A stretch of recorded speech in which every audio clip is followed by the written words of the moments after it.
we have lost the plot of humanity. And that's not my words. Those were the words of the World Health Organization and of Pfizer and of Moderna when they were given the authorization to begin the process of killing human beings in the interest of advancing their goals. Next slide. And I'm also not going to sugarcoat this. This is a criminal cartel. We are acting as though there's some sort of redeemable quality somewhere in some esoteric layer that somehow or another the World Health Organization must have some salutatory benefit. Well, I'm going to tell you, since its formation in the 1940s, the World Health Organization has been nothing more than a criminal cartel that has a sole and singular intent. And I will show you the document that proves what I'm saying. This is not an allegation. This is actually provable by their own words in their own hand. And they use a four-step process to execute every one of their nefarious plans. They begin by planning an exercise, then they go to the business of funding that exercise, then they create the rationale for the thing that they're going to do, and then they deploy and profit from it. And in violation of 15 U.S. Code Section 19, which for those of you listening, coincidentally started with the Clayton Act in the same year that the World Health Organization in the United States, 1913, the same year the World Health Organization's progenitors also started. So I find it fascinating that we passed the Clayton Act in 1913 and we set in motion 110 years ago the criminal conspiracy which we now call the World Health Organization. 110 years later. And in violation of TIFU, or TEFU, I don't even know how to say it, the TFEU, the treaty allegedly for the functioning of the European Union, which I think needs to now be called the Treaty for the Dysfunctional European Cabal, Article 101 unambiguously lays out the conditions that this was never a public health anything. It was racketeering for the purpose of instilling terror to adapt the behavior of a population. Period. That's what it was. That's what it always was. And we can come up with every theoretical argument we want to make about things, but the problem, even with the theory that we had an outbreak of something, is falsifiable for the data from Zurich that shows us that in the year of the death pandemic of the globe, life insurance companies paid $30 billion less in claims. Now, if there's a medical professional or a social professional or anybody else who wants to debate that we could develop a virus cunningly that could find out your bank account, your insurance policy statements, and whether you're paid up on your premiums, that's a big ask. It turns out that the data is unambiguous. We did not have a pandemic. We had genocide. And we need to call it what it is. Next slide. When I say we planned it, let's make sure we understand exactly the not-so-fine print of the fine print. And I want to call your attention first to the right-hand column of the slide. This is the 2011 data that the World Health Organization, the Wellcome Trust, PATH, and the Gates Foundation did on their wonderful worldwide program for a malaria vaccine for children under the age of 6 months of age. And in their clinical trial, it's helpful to point out that they murdered 66 children in the vaccine group and then cunningly used the term control for a control group in which they murdered 28 children. Now, the reason I said murdered and the reason why I use that term is because it's exactly what it was. Because it turns out that this control group was not a saline injection. It was not some sort of innocuous, innocent thing. It was actually a cocktail of other known pathogenic disease-carrying injections. The control group was known to kill people, and the experimental control group was actually theoretically maybe going to kill people. And what we did was we actually went ahead and murdered them all. And cunningly, Under Article 5, Section 13, which I've put on this slide, I want you to understand why I said, at its formation in 1947, when the WHO was funded and founded, it was funded and founded by people intent to commit a crime because of their own language. Section 13 of Article 5 ends with the following statement. Immunity from personal arrest or detention, blah, blah, blah, immunity from legal process of every kind. Now, if you didn't intend to commit a crime, why would you need to give yourself permanent and absolute immunity from every form of prosecution, and it's worse, even investigation for prosecution of every kind? People sit there and pretend, well, that's like diplomatic immunity. Do you realize this isn't even meeting the standard of diplomatic immunity?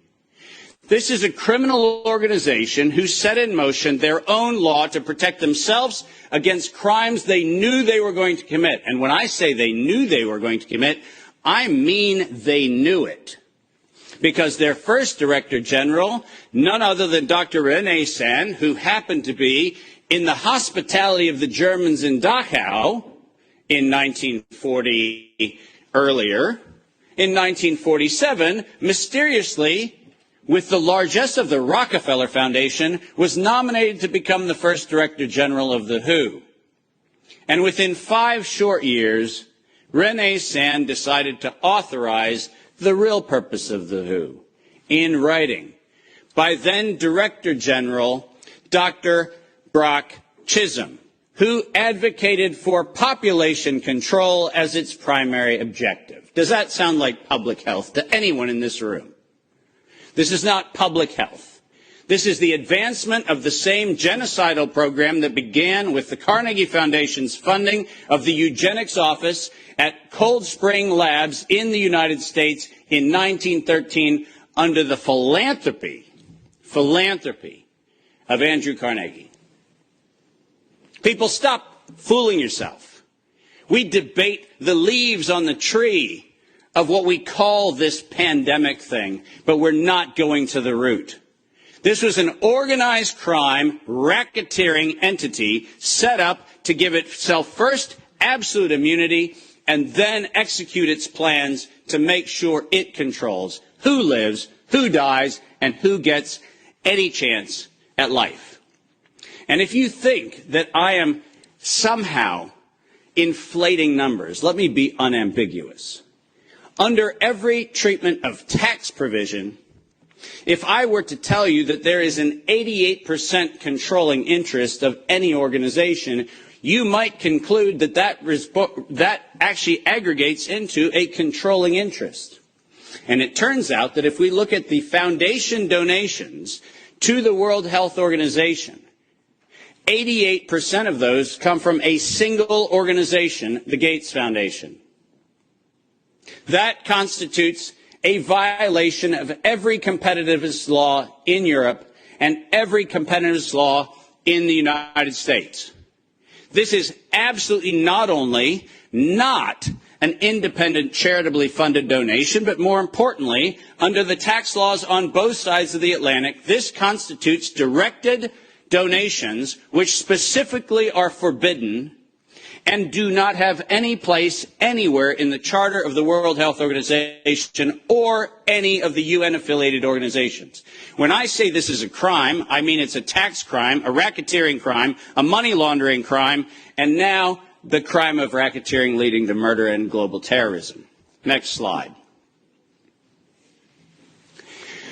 I told you that the second thing, after they plan it, is they fund it. And why don't we use the criminals' language in their own words, because it's the best way to say it. When they actually planned the release of the use of a biologically modified chimera associated with the model derived from coronavirus, they actually said the following: to sustain the funding base beyond the crisis, we need to increase the public understanding for the needful medical countermeasures such as a pan-influenza or pan-coronavirus vaccine. Now, let me pause for just one moment and remind you that the crisis that they were speaking of was a crisis of diminishing funding. There was no health crisis. This was a crisis of their coffers were starting to run dry. That's the crisis. And let's read on. A key driver is the media, and the economics will follow the hype. We need to use that hype to our advantage to get to the real issues. Investors will respond if they see profit at the end of the process. That is officially the statement made by the conspiratorial cabal that by that time was the decade of vaccines put in motion in 2011 by the Global Preparedness Monitoring Board of the World Health Organization, and it was the funding base for Peter Daszak's partnership with the chimeric production of pathogens both in North Carolina and in Wuhan. So don't tell me that we have to do an investigation into where this came from. The criminals have admitted to it in their own words. Next slide. And now we get the fun one that no one in Congress is willing to address, which is the elephant in the room. On October the 21st, 2014, despite the multiple conversations between Senator Rand Paul and Anthony Fauci, where we've been told that Rand Paul has done everything he can to put Fauci on the ropes, he has had in his possession the letter that you see on the left. And it is the letter, conveniently on NIAID letterhead, sent to the University of North Carolina, Chapel Hill, which unambiguously states that during the gain-of-function moratorium, which, by the way, if we use the word moratorium, feels like that means you're supposed to stop. Why don't we go ahead and look at two pieces of this letter. First, the second bullet under Project One, which, by the way, was not part of the original grant. This was to look at the novel functions of the virus pathogenesis in vivo. You know what that means? In living systems. The grant was supposed to be clinical simulations and models, but this grant was modified with this letter to say we were going to authorize gain-of-function research during the moratorium in living systems. And then we love the last paragraph of this letter, which conveniently says, as your grant is currently funded, this pause is voluntary. How many times have you met a voluntary moratorium? And the best part about it is that if we look at the very last line, or continue to conduct the applicable gain-of-function research until the end of the currently active budget period. But here comes the problem. You know who is supplying the budget? An indefinite term, unlimited amount contract from DARPA and from NIH.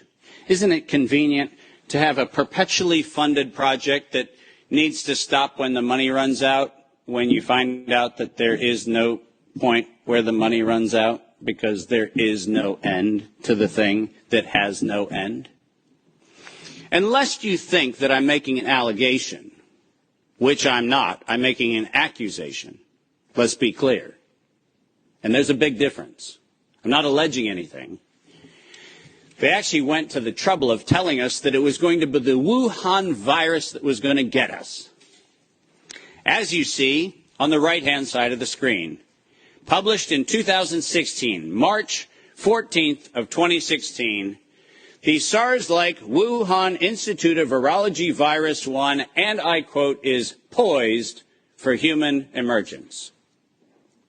Does that sound like we're just surprised that something in Wuhan went a little haywire in December of 2019? Or does it feel like we were told, look at Wuhan, and look at coronavirus, and look at what we've been doing to manipulate coronavirus in Wuhan and at the University of North Carolina, Chapel Hill, and lo and behold, we're going to go ahead and tell you that we're ready to release it in 2016. Next slide. We're almost done. And then they created it. Now, all of you know that I am criticized globally for my use of the term biological warfare. I do that because I am credentialed to do that. I happen to be, for the United States government in the early part of the 2000s and the latter part of the 90s, a person who was sent around the world to look at the proliferation of biological and chemical weapons. I'm acutely familiar with the definition of what a biological warfare agent is in the 18 U.S. Code, the criminal code of violations of biological and chemical weapons. And so my assessment is, in fact, professional and right. And the reason for that is I'm the one credentialed to make that determination for the United States government for many years. That's why I say it. But let's pretend for the moment that I'm just a nut job. Maybe I don't know what I'm talking about. So why don't we look at what the criminals said themselves, shall we? In 2005, at a conference sponsored by DARPA and the MITRE Corporation, Ralph Baric, the architect of the lethal strand that has been injected into millions and billions of people's arms, that Ralph Baric was sponsored to present the following, and let's go ahead and use his words, presentation: synthetic coronaviruses, biohacking, bio-warfare enabling technologies. Does that sound like a public health distribution program? Does that sound like something that is accidentally misinterpreted to mean something else? Or does biological warfare enabling technologies sound like not countermeasures or pandemic preparedness? It sounds to me like biological warfare enabling technologies. And the reason why I have that hunch is what followed was he received, next to his NIAID grants, non-competitive DARPA grants in matching funds for over $140 million of aggregate funding going into his and his related programs on synthetic biological warfare enabling technologies. So do I have a problem calling the injection a biological warfare enabling technology? Absolutely not, because that's what they called it. And we know that they knew they called it that on September 18th, 2019. Because on September 18th, 2019, the racketeering, co-conspiring cabal of interlocking directorates, also known as the World Health Organization, said that they were going to conduct an experience for the world that was going to be a rapidly spreading pandemic due to a lethal respiratory pathogen. The lethality in that statement is the problem. They didn't say we're going to maybe get a little bit of sniffles going around. They said we were going to actually have the promulgation of a deadly agent. And the stated reason, in September 2020, the progress indicator is that the world would accept a universal vaccine. Not, we'll look at other options of treatment. Not, we'll have a look at what might be early intervention, as Dr. McCullough has so clearly advocated for in many, many, many instances. Not that. We stated on September 18th, 2019, we were intending to kill. And we were intending to kill to create the fear that would drive people to accept something that without coercion, no one would have accepted. And that's published by the criminal racketeers. Next slide, and there's only 2 to go if you're following. Deploy and profit from it. We were told investors will respond if they see profit at the end of the process, and lo and behold, guess what they saw? Profit at the end of the process. 2022, $100 billion for Pfizer of public funds. Moderna, after lying to the Congress in October of 2020 when they were asked to actually verify whether NIAID was promoting an injection that would enrich NIAID, where Anthony Fauci and the entire team at NIH said that they had no financial interest in their recommendation, they receive a back payment royalty of $400 million for the first payment of the royalty. $400 million. More than any Institute of Health has ever received in a single payment for a single invention in the history of American medical research. And lo and behold, what do we receive after that? a request from the World Health Organization to expand its budget by 11% to make sure that the people who profited from it donate to it. And guess what they just did? They laundered the money right back. That's what they did. Next, and now you get the final slide. This is not a public health crime. This is actually not a constitutional crime. This is a criminal act done by a criminal institution established to enable criminal behavior since its foundation in 1947. That is what this is. And we should not be debating the merits of democracy or liberty or anything else, as irrational as that would be if we stood at a bank robbery and debated the merits of printing dollar bills. The problem is not the dollar bills. It's the bank robber. And the problem here is not health, and it's not public health, and it's not the suppression of information and the suppression of dissident views and the absolute unconscionable treatment of physicians around the world and academicians around the world who spoke out against this. That's not the crime. The crime is that we had criminal racketeers who conspired and developed a, quote, emergency. The same criminal racketeers planned, manufactured, and did all agency capture to make sure that you were told that you would use terms that they tell you to use. Vaccine, face mask, health, social distancing, none of which had ordinary use definition. So we just used them. Criminal racketeers price fixed with interlocking directorates where known competitors came together and fixed prices in direct collusion, in violation of both European Union standards and in violation of both the Sherman and the Clayton Act in the United States. These were crimes. It was organized crime, and we should treat it as such. Criminal racketeers publicly lied under oath, and this resulted in the death and destruction of liberty, and most importantly, the death and destruction of the integrity of well-meaning people who sit here today doing everything they can within their power to try to treat the calamities created by this catastrophe. I will not for a moment denigrate the multiple contributions of amazing academic and medical professionals who've tried desperately to step into the gap and stop the corrupt outcomes of these crimes. But I will, without doubt, say the following. Until we treat this as a criminal conspiracy of criminal racketeers resulting in global terrorism for the purpose of profiteering and murder, until we have that conversation, we're having the wrong conversation. Because we are not here to debate the merits of a modified agreement for a criminal racketeering organization. We are here to end the criminal organization itself. This is my call to every single person on this planet. Don't just limit the power of the WHO. Destroy the WHO. Thank you very much.